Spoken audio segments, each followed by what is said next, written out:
Ian was my first pregnancy. Obviously I didn't know what to expect, but quite early on, between 5 and 6 weeks, I was really being sick, so much so that Eddie was having to hold me up because I was, fainting while I was being sick.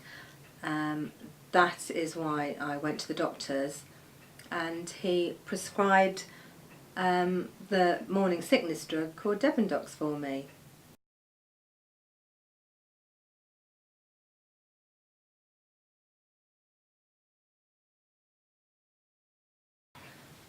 I think because Ian was my first, I didn't quite realise that how I carried was any different from anybody else. I had a few kicks, but they weren't very hard or heavy, so I just felt that that was okay. It was only when he was born that we realised that there was obviously something wrong with him having some limbs missing. Because way back then you didn't have scans all the time. We only had, the doctors and the nurses and the midwives looking after you during your pregnancy. When Ian was born, we had a doctor come and tell us that he wasn't well. And he asked if I had been taking any drugs, and I told him that I had.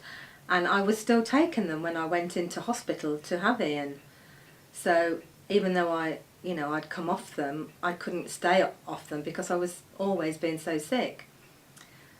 We did go for genetic counselling afterwards, which came back okay, that there was nothing wrong with their genetics.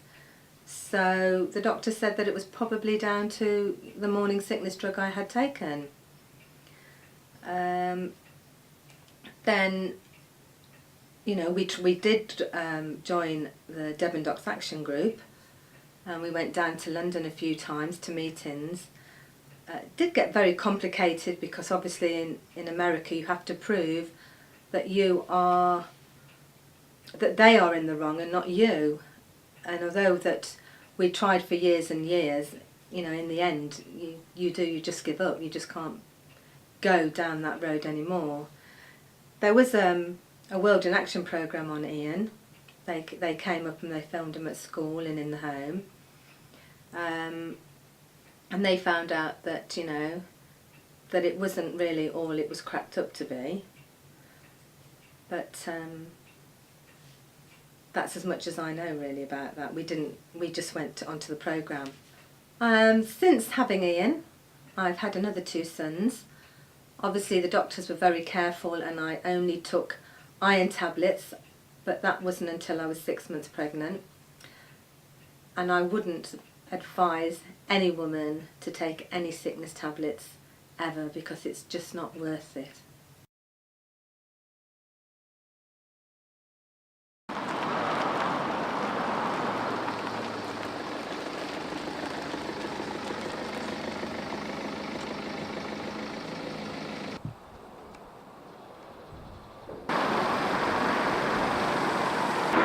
"12 pubs, 12 pints. I'm Ian Beach, and I had a role in The World's End."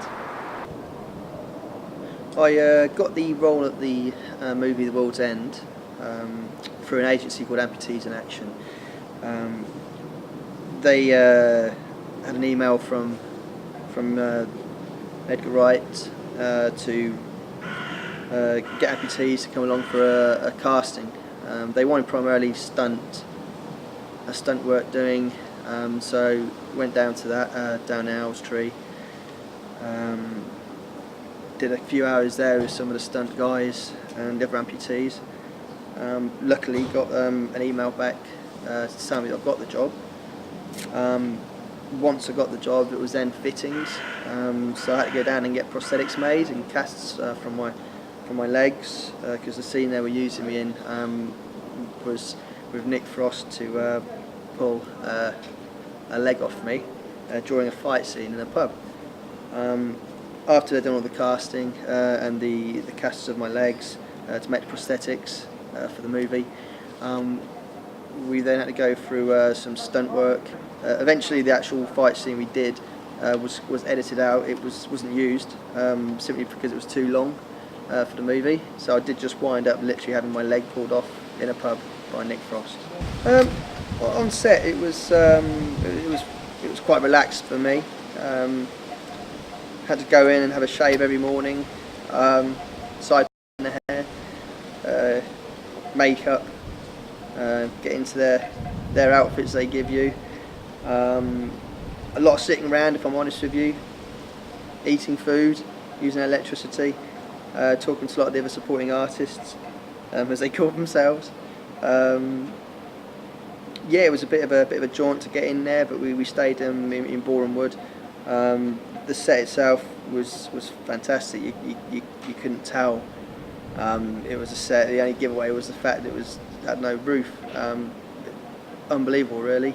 Really good work. The prosthetics were fantastic that they had me wearing. Which is a company called Waldo Mason. A guy called Waldo Mason, his company, sorry. His guys worked on Prometheus, and they did the prosthetics for it as well, and all the fight scenes, the heads getting smashed. So yeah, I couldn't speak any higher of all the guys that were there working on that. Simon Pegg is very professional on set. Stays very focused with what he's doing. He doesn't really chat a lot to everybody, but I think that's simply because of how professional he is. Nick is very funny. Nick Frost. He just seems to walk around picking at the set and stuff and chatting away to people. Really likes to socialise. Very friendly guy. I remember the one day on set, I was sat outside, wasn't being used, so I was sat outside just firing off some texts. And Nick Frost had come past and he said to me, you know, "You're right, Dave?" I said, "Yeah, I'm fine." And he asked if I wanted a hand into the stage, and I said, "No, it's fine, honestly, you know, go about your business." A couple of minutes later, one of the runners come out, and he'd asked them to come and fetch me because it was too cold outside for me to sit. So yeah, I think that kind of speaks volumes about Nick Frost. Very nice guy. Same with Edgar Wright.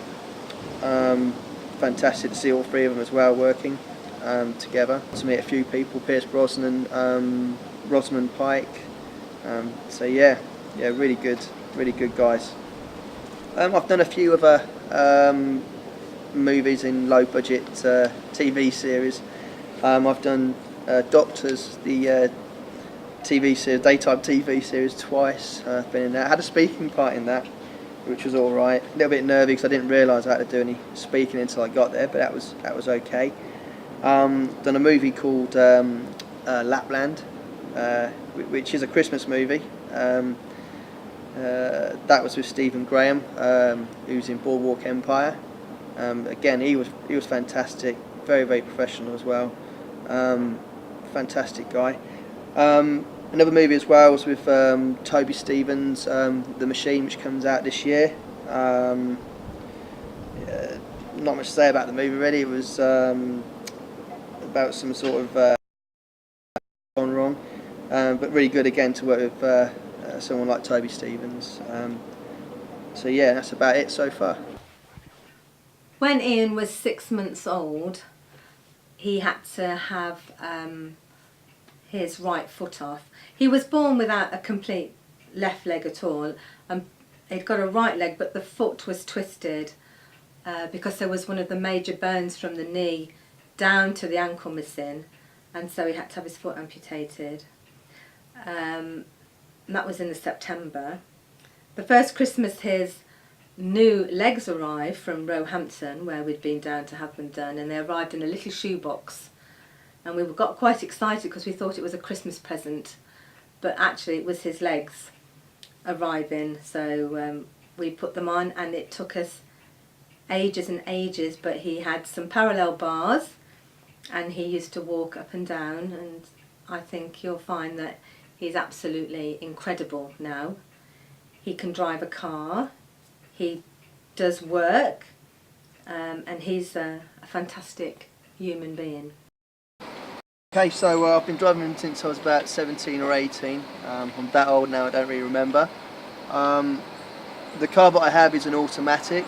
I have hand controls fitted, which is a leverage system which is attached to the accelerator and the brake. When I put it towards me, it will press the accelerator down. When I push it away from me, it presses the brake. It's as simple as that. We have a steering ball fitted to the steering wheel as well, for obviously helping me turn as well. Not much else to say really. Sort of flying, attacking me.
Okay, got a few hobbies. I used to play wheelchair basketball for a team called Stratford Players, which then formed into Warwickshire Bears. Unfortunately, I was unemployed for a couple of years, so a bit short of things to do and couldn't get any work, so I decided to buy a camera. So I've got into photography, did a course at college. It was a night course, which was awful. So pretty much self-taught, joined the club. The club helped more than the course did at college, learning from other guys and girls who have done it for years. So yeah.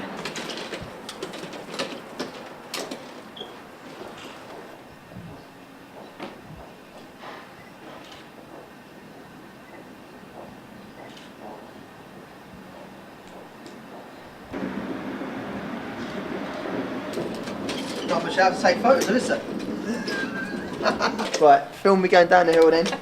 For whatever reason, I don't know, but there you go. Looks good.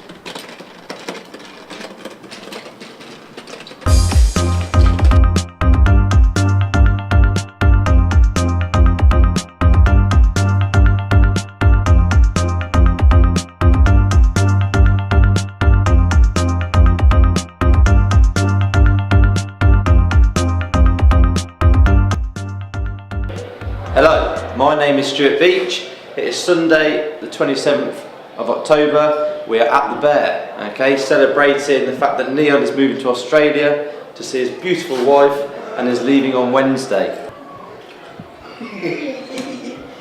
Yeah, so this is me, brothers. I'm going to miss you. Oh no.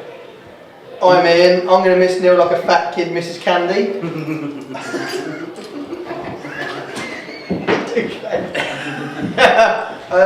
Say something, Stu.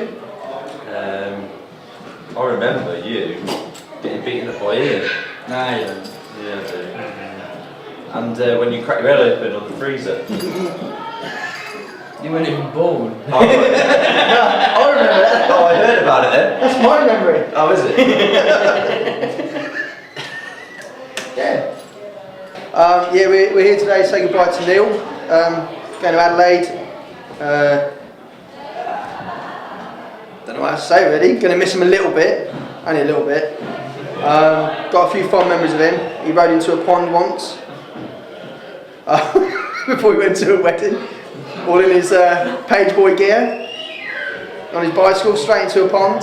That was good. Stuart rightly said earlier, he also slipped over. He was a little fatty, running to get an ice lolly when he was a kid, split his head open on the fridge. That was good.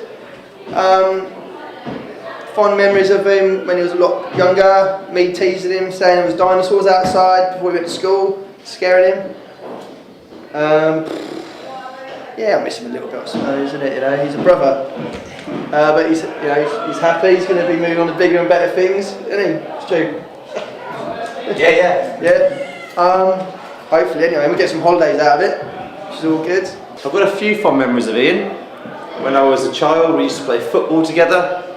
I smacked the ball, it hit one of the glasses, it broke. We got into a panic, ended up ringing our auntie. Mum wasn't happy when she came home. Also, when I was with Nathan and Simon, we decided to lock Simon in the conservatory. Me and Nathan were laughing so much that I had a Campino sweet in my mouth. I choked on it. Ian came to save me. Did the old, tried to get it out. Couldn't get it out properly though. Had to rush next door. Ian fell over, which was funny looking back now. Not at the time though, okay, because I thought I was going to die. Okay, had to go next door. Sheila helped me, gave me some nice hot drink, and it went away, so I was okay in the end. Another one is when Neil used to pick on me. He always used to pick on me. Neil did. Okay, but Ian was always my saviour. Thanks, bro. You're a legend. Okay, so Neil used to beat me up, and then this one day, Ian had enough of it. Came downstairs, give Neil a good old whack around the ear hole, and Neil ended up running out the house. And I think Auntie Yvette had to go and chase him to try and get him back because we were worried about where he'd gone. They're just a few of my memories about Ian. I have no more. I can't remember any. But thank you for listening. I shall see you soon.